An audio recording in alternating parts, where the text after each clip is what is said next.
HMPV ভাইরাসের হাত থেকে বাঁচতে হলে এই রকম চা বানিয়ে তোমরা খাবে বন্ধুরা। শুভ সন্ধ্যা বন্ধুরা, চলে আসলাম চা নিয়ে। আজকে লাল চা বানাবো। কি কি দিয়ে বানাচ্ছি সেটা তোমাদের সাথে শেয়ার করছি। এ দেখো, আমি দুটো তুলসী পাতা নিয়ে নিয়েছি, তুলসী পাতা দিয়ে দিচ্ছি। এখানে দুটো লবঙ্গ এলাচ দিলাম।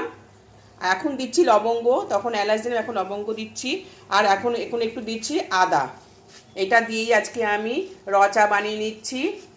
দেখো, এখন আমি চা পাতা দিয়ে দিচ্ছি। চা বানানোর জন্য 1 চামচ চা পাতা দিয়ে দিলাম বন্ধুরা, 1 চামচ। এখন যে একটা ভাইরাস এসছে না, করোনার মতন, এখন এই রকম চা বানিয়ে তোমরা খাবে।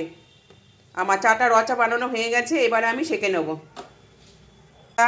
বন্ধুরা, আমি এবার চাটা ছেঁকে নিচ্ছি। দেখো, চা ছেঁকে নিচ্ছি।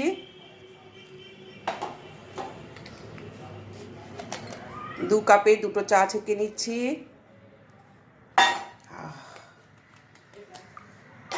দেখো, চা বানিয়ে নিলাম।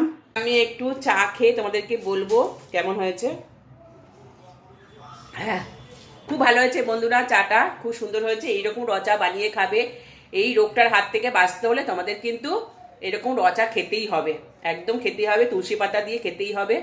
তাহলে রাখছি ভিডিওটা।